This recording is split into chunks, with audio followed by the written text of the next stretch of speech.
Hi everyone, I'm going to continue the series of the Sephardi Halacha, part number 12 of the second edition of Yalkut Yosef. I'm going to say it in Hebrew and in English, some interesting insights. We were talking all about landing with regards to flights into an airport in the previous session. Flying potentially on Shabbat if there's a delay or something, can that be possible or not? We're discussing all these things. And now remember, we're in Simon 248. We're going to start off on Halacha Hey at the moment. Naturally, we're going to talk now about trolley, with regards to trolley on Shabbat. An electric trolley, over here, tram or whatever you might call it. Okay, so we're in Halacha Hey over here, Simon 248. I'll say in Hebrew, I'll try and say it in English as I go along, or if not, I'll summarize in it. Okay. רכבת חשמלית המופעלת על ידי מנוע חשמלי על ידי גויים. Okay, so you've got an electric trolley that's being operated by non-Jews on the Sabbath, on Shabbat itself. אסור לנסוע בה בשבת. It's going to be forbidden to travel on it on Shabbat. אף אם הרכבת עוצרת בלאו הכי בכל תחנה כדרכה מדי יום. Okay, so this is riding, for example, over here, if it's operated by non-Jews, and even if the trolley stops at each station automatically, we're not talking about the person, the train, this tram is going to stop off specifically because you're pressing the button. It stops off anyway, seemingly. It's forbidden to use this. Okay. אף אם הרכבת עוצרת בלאו הכי בכל תחנה כדרכה מדי יום. ואין הבדל בזה בין נסיעה מעיר לעיר. There's no difference if it's from city to city. שיש בזה איסור תחומין. There's an extra reason to forbid this because of the laws of תחומין, which we've talked about before. דאף שקרקע הרכבת למעלה מ10 טפחים. מכל מקום מאחר וגלגלים עומדים על הקרקע. חשיב כהרעה סמיכתה over here. Even if the floor of the train car is more than the 10 tefachim required above the ground, and not in the realm where the prohibition of traveling outside the tehum applies. In this case, it poses a halachic problem over here. Since the wheels of the train touch the ground, the entire train car is considered to be on the ground itself over here. That's what it's saying in parentheses over here. Let's go on.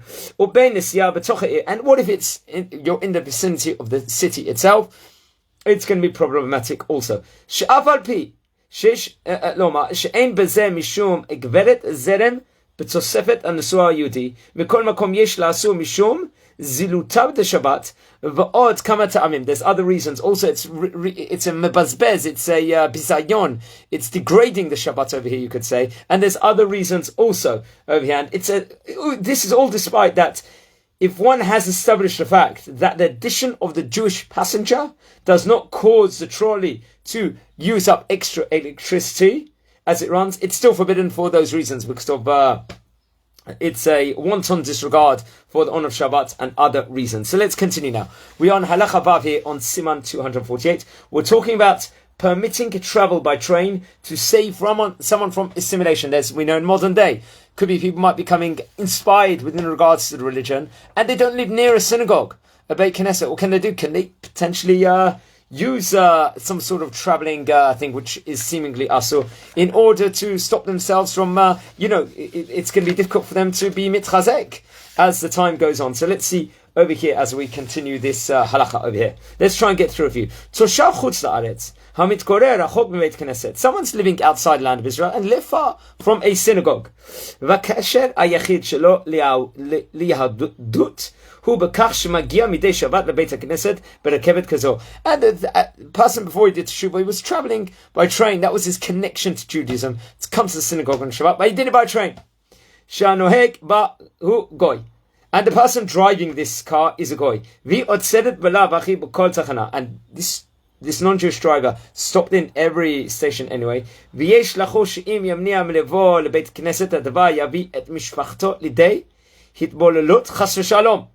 could be that if he stops going to the synagogue, the family, the rabbi in this case, if he tells him to stop traveling, there's a worry over here. The Jew and his family would lose any connection within regards to the Jewish community and become completely assimilated. So that's a worry over here. In this extenuating circumstance, is there room to maneuver over here? Okay, so let's see what he says. אם הוא שואל אם מותר לו לנסוע ברכבת, אין להשיב לו להיתר. ובפרט אם הוא מטלטל את הכרטיסייה בכיסו. Okay, so what we're saying over here?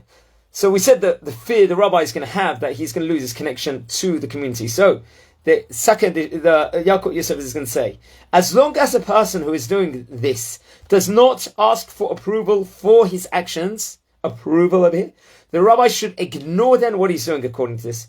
If he does ask whether it's permissible to act as he does, the rabbi must not tell him it is permitted, even in the circumstances described above, the worry above, but still he's not allowed to. But that's only if he is going to explicitly state that over here.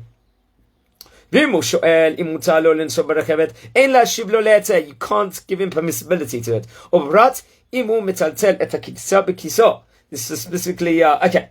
So he must not permit that. In particular, if the traveler has to carry a ticket with him in order to travel, he would be personally desecrating Shabbat by carrying it. Mitzaltel on Shabbat. No eruv over here. That's on top of these other reasons over here. ולכן, יש להציע לו, אם אפשר, להשחיר דירה לשבתות בסמוך לבית כנסת.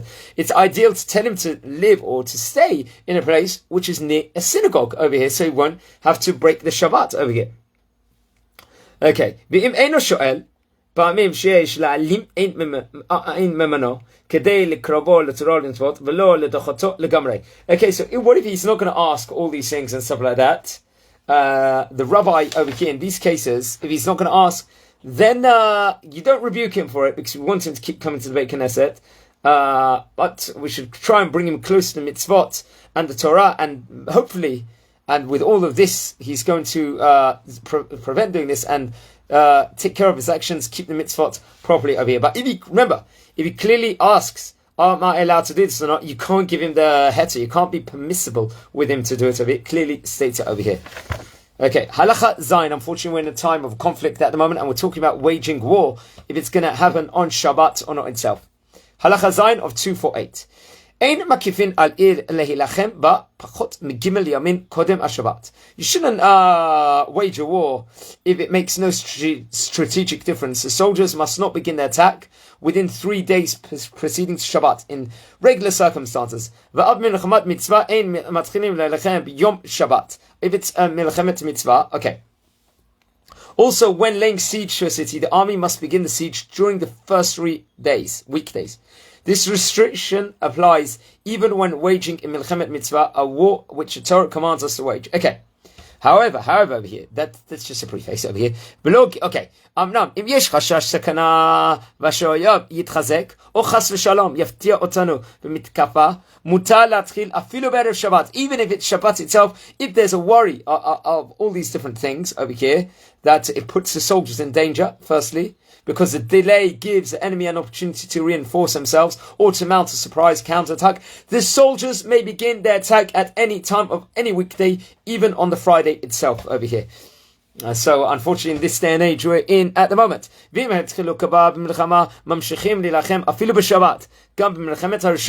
we're already in the midst of a war, you continue even on the Shabbat itself also. This is even true when waging a milchemet reshut, a war that the Torah did not command us to wage, if we're already put in that midst of it. But I recommend everyone look into this topic deeply, speak to your local rabbi about it. Hopefully none of us will have to know this in practice itself. Now we're talking about Brit Milas, postponed until Thursday. Does it take place on Thursday or not over here? I'll tell you, friends, I had a case. My son was born, going back in the year 2012. His Brit was meant to be, I believe, on a Wednesday. That was his 8th day, but he was yellow. He had this, I think the Billy Rubin count, deemed that he can't do it on the Wednesday. Now the question was, can we delay it now till the Thursday? But no, we couldn't. We had to wait, the rabbi said, till the next Sunday over here, and we're going to explain why that had to be this late, even if the baby would have been fit and healthy for the next day, Thursday. Okay. תינוק שחלה ונתחית המילה לאחר יום השמיני ללידתו.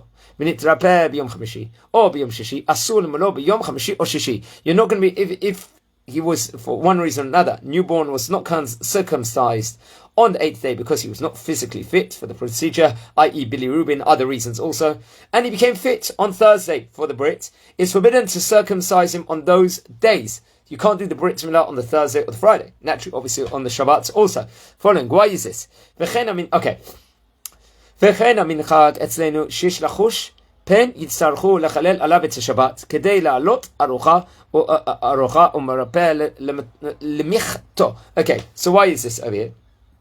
And this is a custom among Sephardic Jews of it. I don't know if this is the same custom within regards to Ashkenazic halacha, but also in the land of Israel, it says here. I would assume also this will apply in Chutz La'aretz also, but I would double check.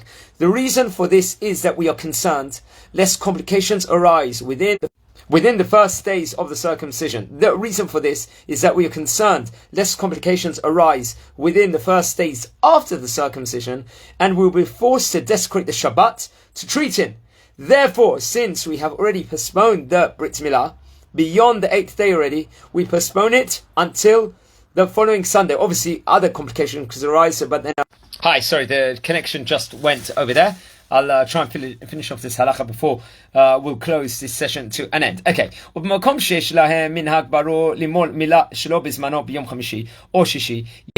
Hi, sorry, just connection went over there. So I'll just have to continue from here at the moment. Sorry about some disorganization there is over here. Okay, so we're just talking over here.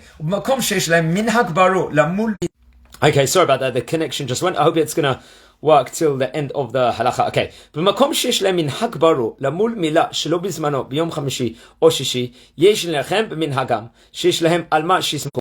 Okay, so in communities where there's a clearly established custom to form Brit Milas on Thursday or even Friday, even when that is not the baby's 8th day, they may continue to follow that practice. However, in communities where there is no clearly established custom, they should be stringent in this matter. Indeed, there are a number of Ashkenazic rabbis who tell those who ask them to postpone such a circumcision until the following Sunday. So that, okay, so I'll just continue.